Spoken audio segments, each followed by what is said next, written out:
Hello दोस्तों, नमस्कार। स्वागत है आप सभी का अपने यूट्यूब चैनल साहित्य ज्ञान धारा में। आशा करती हूँ आप सभी लोग स्वस्थ होंगे एवं अपनी तैयारी में लगे होंगे। तो हिंदी साहित्य के इतिहास लेखन की परंपरा के बारे में हम लोग पढ़ रहे थे। उसमें हम लोग 2 वीडियो देख भी चुके। ये इसका तीसरा भाग है और आज ये टॉपिक समाप्त भी हो जाएगा। तो हम लोगों ने यहाँ तक कल प्रश्न कर लिया था कि हिंदी साहित्य का अतीत ग्रंथ किसने लिखा। तो लिखने वाले हैं विश्वनाथ प्रसाद मिश्र जी। इसके आगे का हम लोग आज देखेंगे। तो चलिए शुरू करते हैं बिना किसी देरी के आज की प्रश्नोत्तरी। हिंदी साहित्य का अद्यतन इतिहास ग्रंथ किसने लिखा। प्रभाकर माचवे, मोहन अवस्थी, विश्वनाथ प्रसाद मिश्र, डॉक्टर बच्चन सिंह। तो इसमें हमारा दूसरा विकल्प मोहन अवस्थी बिल्कुल सही है। अगला प्रश्न है, हिंदी साहित्य की कहानी ग्रंथ किसने लिखा है। प्रभाकर माचवे, मोहन अवस्थी, विश्वनाथ प्रसाद मिश्र या फिर डॉक्टर बच्चन सिंह। तो ये लिखने वाले हैं प्रभाकर माचवे। किसने लिखा है? प्रभाकर माचवे ने लिखा है। जो भी साथी चैनल से जुड़े हुए हैं उनका बहुत बहुत आभार, बहुत बहुत धन्यवाद है। जो भी साथी नए जुड़ रहे हैं उनका बहुत बहुत स्वागत है। और आप लोग प्लीज़ जो है वीडियो शेयर कीजिए और अपने दोस्तों को भी जो है चैनल से ज़रूर जोड़िए। अगला प्रश्न है, हिंदी साहित्य का संक्षिप्त इतिहास ग्रंथ किसने लिखा है। राम नरेश त्रिपाठी ने, परशुराम चतुर्वेदी ने, नंद दुलारे वाजपेयी ने या फिर नामवर सिंह ने। तो इसमें हमारा तीसरा विकल्प नंद दुलारे वाजपेयी बिल्कुल सही है। प्रश्न है, उत्तरी भारत की संत परंपरा ग्रंथ किसने लिखा। राम नरेश त्रिपाठी ने, परशुराम चतुर्वेदी, नंद दुलारे वाजपेयी या फिर नामवर सिंह। इसमें हमारा दूसरा विकल्प है परशुराम चतुर्वेदी बिल्कुल सही है। अगला प्रश्न देखेंगे, हिंदी साहित्य का दूसरा इतिहास ग्रंथ किसने लिखा। प्रभाकर माचवे ने, सुमन राजे ने, विश्वनाथ प्रसाद मिश्र ने या फिर डॉक्टर बच्चन सिंह ने। इसमें हमारा चौथा विकल्प डॉक्टर बच्चन सिंह बिल्कुल सही है। अगला प्रश्न देखेंगे, हिंदी साहित्य का आधा इतिहास ग्रंथ किसने लिखा।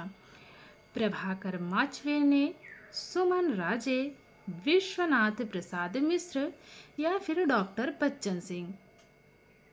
तो आधा इतिहास लिखने वाले हैं सुमन राजे।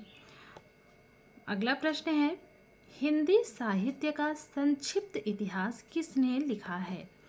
राम नरेश त्रिपाठी, परशुराम चतुर्वेदी, नंद दुलारे वाजपेयी या फिर नामवर सिंह। तो हिंदी साहित्य का संक्षिप्त इतिहास लिखने वाले हैं राम नरेश त्रिपाठी जी। हमारा पहला विकल्प इसमें एकदम से सही है। अब हम देखेंगे अगले प्रश्न को। अगला प्रश्न है, कविता कौमुदी पुस्तक के रचयिता कौन है। राम नरेश त्रिपाठी, परशुराम चतुर्वेदी, नंद दुलारे वाजपेयी या फिर नामवर सिंह। इसमें हमारा पहला विकल्प राम नरेश त्रिपाठी बिल्कुल सही है। अगला प्रश्न है, पुरानी हिंदी ग्रंथ के रचयिता कौन है। राम नरेश त्रिपाठी, चंद्रधर शर्मा गुलेरी, राहुल सांकृत्यायन या फिर आचार्य शुक्ल। इसमें हमारा दूसरा विकल्प चंद्रधर शर्मा गुलेरी बिल्कुल सही है। अगला प्रश्न है, हिंदी के मुसलमान कवि ग्रंथ के रचयिता कौन है। प्रभाकर माचवे, गंगा प्रसाद सिंह, विश्वनाथ प्रसाद मिश्र या फिर डॉक्टर बच्चन सिंह। तो इसमें हमारा दूसरा विकल्प गंगा प्रसाद सिंह बिल्कुल सही है। अगला प्रश्न है, आचार्य रामचंद्र शुक्ल ने आदिकाल की सामग्री का विवेचन करते हुए अपभ्रंश की कितनी रचनाओं का उल्लेख किया है? 2, 4, 8 या फिर 12? तो इसमें दूसरा विकल्प 4 बिल्कुल सही है। आचार्य रामचंद्र शुक्ल ने आदिकाल की सामग्री का विवेचन करते हुए अपभ्रंश की 4 रचनाओं का उल्लेख किया है। अगला प्रश्न है, आचार्य रामचंद्र शुक्ल ने आदिकाल की सामग्री का विवेचन करते हुए देश भाषा की कितनी रचनाओं का उल्लेख किया है? 2, 4, 8 या फिर 12? तो तीसरा विकल्प 8 एकदम सही है। अगला प्रश्न देखेंगे, हिंदी साहित्य के आधुनिक काल को किसने गद्य काल नाम दिया?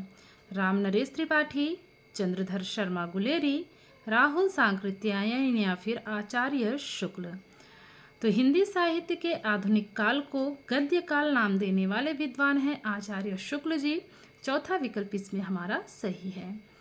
अगला प्रश्न है, हिंदी काव्य धारा पुस्तक के रचयिता कौन हैं? रामनरेश त्रिपाठी, चंद्रधर शर्मा गुलेरी, राहुल सांकृत्यायन या फिर आचार्य शुक्ल? तो इसमें हमारा तीसरा विकल्प राहुल सांकृत्यायन बिल्कुल सही है। प्रश्न है, इनमें से किस विद्वान ने हिंदी साहित्य का इतिहास अंग्रेजी भाषा में लिखा? George Abraham Grierson, doctor Ganapati Chandra Gupta, Mishra बंधु या फिर आचार्य रामचंद्र शुक्ल? इसमें हमारा पहला विकल्प जॉर्ज अब्राहम ग्रियर्सन बिल्कुल सही है। प्रश्न है, किस विद्वान ने भक्ति काल को 15वीं शती का धार्मिक पुनर्जागरण युग कहा था? George Abraham Grierson, doctor Ganapati Chandra Gupta, Mishra बंधु या फिर आचार्य शुक्ल? तो पुनर्जागरण युग कहने वाले थे डॉक्टर गणपति चंद्र गुप्त। दूसरा विकल्प इसमें हमारा सही है। अब देखेंगे अगला प्रश्न, हिंदी शब्द सागर की भूमिका में हिंदी साहित्य का इतिहास किस विद्वान ने लिखा है? विकल्प है George Abraham Grierson, Ganpati Chandra Gupta, Mishra बंधु या फिर आचार्य रामचंद्र शुक्ल? तो चौथा विकल्प आचार्य रामचंद्र शुक्ल बिल्कुल सही है। हिंदी साहित्य का विवेचनात्मक इतिहास ग्रंथ किसने लिखा? प्रभाकर माचवे ने, सूर्यकांत शास्त्री ने, विश्वनाथ प्रसाद मिश्र ने या फिर डॉक्टर बच्चन सिंह? इसमें हमारा दूसरा विकल्प सूर्यकांत शास्त्री बिल्कुल सही है। अगला प्रश्न है, हिंदी काव्य शास्त्र का इतिहास ग्रंथ किसने लिखा? डॉक्टर रामस्वरूप चतुर्वेदी, सूर्यकांत शास्त्री, डॉक्टर भागीरथ मिश्र या फिर ब्रजरत्न दास? तो तीसरा विकल्प डॉक्टर भागीरथ मिश्र बिल्कुल सही है। अगला प्रश्न है, हिंदी के प्राचीन कवि और उनकी कविताएं ग्रंथ के रचयिता कौन हैं? रामनरेश त्रिपाठी, चंद्रधर शर्मा गुलेरी, राहुल सांकृत्यायन या फिर ब्रजरत्न दास? इसमें तीसरा विकल्प राहुल सांकृत्यायन हमारा सही है। अगला प्रश्न है, ब्रज माधुरी सार ग्रंथ के रचयिता कौन हैं? रामनरेश त्रिपाठी, चंद्रधर शर्मा गुलेरी, राहुल सांकृत्यायन या फिर वियोगी हरि? इसमें चौथा विकल्प वियोगी हरि बिल्कुल सही है। प्रश्न है, सुकवि सरोज ग्रंथ के रचयिता कौन हैं? रामनरेश त्रिपाठी, गौरी शंकर द्विवेदी, राहुल सांकृत्यायन या फिर आचार्य शुक्ल? तो इसमें हमारा दूसरा विकल्प गौरी शंकर द्विवेदी बिल्कुल सही है। अगला प्रश्न है, घड़ी बोली हिंदी साहित्य का इतिहास ग्रंथ के रचयिता कौन हैं? रामनरेश त्रिपाठी, चंद्रधर शर्मा गुलेरी, राहुल सांकृत्यायन, ब्रजरत्न दास? तो इसमें हमारा तीसरा विकल्प राहुल सांकृत्यायन बिल्कुल सही है। अगला प्रश्न है, आचार्य रामचंद्र शुक्ल ने हिंदी साहित्य के इतिहास को कितने भागों में बांटा है? 4 भागों में, 3 भागों में, 6 भागों में या फिर 5 भागों में? तो इसमें हमारा पहला विकल्प 4 भागों में बिल्कुल सही है। प्रश्न है, डॉक्टर नगेंद्र ने हिंदी साहित्य का बृहद इतिहास में हिंदी साहित्य को मुख्यतः कितने कालखंडों में बांटा है? 4, 3, 6 या फिर 5? तो इसमें पहला विकल्प 4 भागों में बिल्कुल सही है। अगला प्रश्न है, डॉक्टर नगेंद्र का हिंदी साहित्य का बृहद इतिहास ग्रंथ कब प्रकाशित हुआ? 1938 ईस्वी, 1940 ईस्वी, 1952 ईस्वी या फिर 1973 ईस्वी? तो चौथा विकल्प 1973 ईस्वी बिल्कुल सही है। किस विद्वान ने भारतेंदु युग को पुनर्जागरण काल नाम दिया? आचार्य रामचंद्र शुक्ल, हजारी प्रसाद द्विवेदी, डॉक्टर रामकुमार वर्मा या फिर डॉक्टर नगेंद्र? तो चौथा विकल्प डॉक्टर नगेंद्र। अगला प्रश्न देखेंगे, किस विद्वान ने द्विवेदी युग को जागरण सुधार काल नाम दिया? आचार्य रामचंद्र शुक्ल, हजारी प्रसाद द्विवेदी, रामकुमार वर्मा या फिर डॉक्टर नगेंद्र?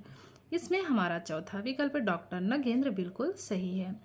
बात अगर करें अगले प्रश्न की, तो अगला प्रश्न है, हिंदी साहित्य का आलोचनात्मक इतिहास किसने लिखा है? आचार्य रामचंद्र शुक्ल, हजारी प्रसाद द्विवेदी, रामकुमार वर्मा या फिर डॉक्टर नगेंद्र? इसमें तीसरा विकल्प रामकुमार वर्मा बिल्कुल सही है। अगला प्रश्न है, रामकुमार वर्मा का आलोचनात्मक इतिहास ग्रंथ कब प्रकाशित हुआ? 1938 ईस्वी, 1940 ईस्वी, 1952 ईस्वी या फिर 1973 ईस्वी? तो इसका समय है 1938 ईस्वी, हमारा पहला विकल्प एकदम सही है। अगला है, किस विद्वान ने आदिकाल को 2 भागों संधि काल एवं चारण काल में बांटा है? चलिए विकल्प देखते हैं।